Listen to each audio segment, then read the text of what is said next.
Hello, everyone. So today we're going to take a look at a Transformers Studio Series 86 Hot Rod.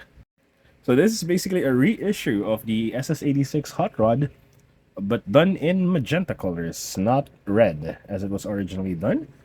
But of course, as usual, let's look at the box first. Up front, typical Studio Series box from the MTMTE collection, which is the More Than Meets the Eye collection.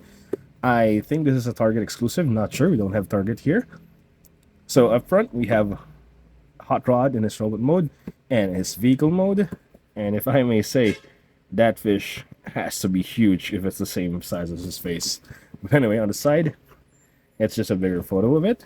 And at the back, we have him here with a pose with a fishing rod, his sword and shield, alt mode, 29 steps, and of course, as usual with Studio Series figures, it shows a scene from the movie or game in which the figure is inspired from. In this scene, it shows him with Daniel Witwicky fishing before the Decepticons attack Autobot City.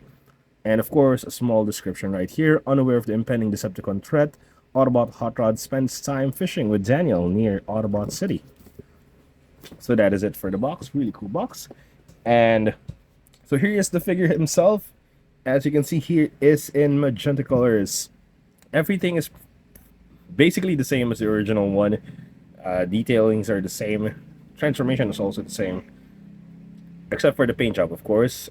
This is the more accurate magenta color, which is the color he appeared on the movie. And by the way, this is a Voyager class figure. Although he is a small Voyager class, he's basically like a tall deluxe class. But he more than makes up for it in playability and in accessories. As you can see, there are a ton of accessories. And yes, these are not from other random Transformers figures. These are all from Hot Rod. So let's start with the ones that came in with the original one. His two blasters, now painted with magenta paint on the side right here. This like handsaw, which I think he used, if I remember correctly, when he was with Cup. The Matrix of Leadership. Unfortunately, it's not painted. It's color blue, like a translucent clear plastic blue. I think they did it this way just to basically emulate the scene when he lifted the Matrix. It was glowing. So anyway, here are the additional accessories. We have a sword and a shield. And of course, the prominent accessory that was featured in the box, the fishing rod, which basically appeared for just a couple of seconds or maybe a minute or two in the movie. But that's their main selling point for the accessory. Now, again, this guy is basically the same as the original one. It comes in with display feature, which gives him his visor if you open up his head. This is the visor that he used to look at the Autobot ship, where he saw that it was actually overridden by Decepticons. Now, anyway, I read a bunch of reviews from the original one, and I know that is considered as one of the best Studio Series figures, especially from the 86 line. And considering that it was one of the first Studio Series figures that came in for the 86 movie, it was considered a really good figure, and it still is. Even in the reissue, I can say I've had this for a week now, and it's really fun to mess around with. So, before I get distracted, let's head on to articulation first. The head can look down, up, and tilt to the side. The shoulders, which I kind of don't like. The shoulders are similar to the Kingdom Rodimus Prime, which unfortunately I've already sold off, which I really regret. So when you move the shoulders to the side, it looks like this, which is really unnatural. It's like your shoulders are way up. But anyway, the shoulders can move the full 360. My copy has like a kind of tight shoulders. He has an elbow swivel. An elbow bend, it's a little bit more than 90. A wrist swivel, and of course, hand or finger articulation. The waist is uncompromised. The legs can kick sidewards that far. Forwards this far, and backwards very limited because this part of the hip hits the front skirt piece, so it hinders the back kicking. There is a thigh swivel. There is a knee bend, and of course, there's an ankle tilt, albeit very small ankle tilt. It's really cool. Now, one more thing I like about this guy is weapon storage. And as you can see, it looks wonky, but everything stores in his back. Everything except the matrix. As you can see, like the base of the storage are the two guns, and then the saw becomes like next to it, and then you attach the shield and sword, and then basically the rod comes in. So it's like he's a backpacker where everything oh it fell. And the matrix fell down too. So anyway, it looks really wonky, but he looks like a backpacker which with all of his stuff in his back, which is but I think it's really cool that they did that, that you're able to do that. And of course, typical with any SS86 figures, he scales really well with the rest of them. He looks really good with the rest of the 86 figures.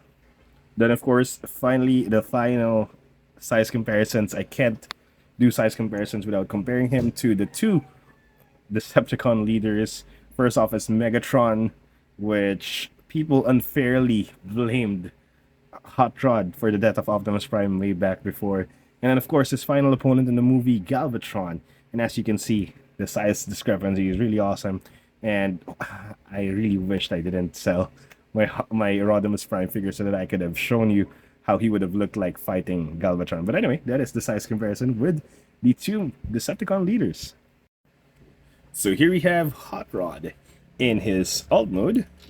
So as you can see, it's basically the same as the original Hot Rod, but there's no yellow here. Like this attachment is not yellow.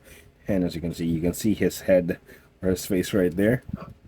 And the beautiful color of magenta really stands out. I really love the color. It's not a generic red that we have with Rodimus Prime and the original Hot Rod. And it's not the same red as Optimus Prime as well.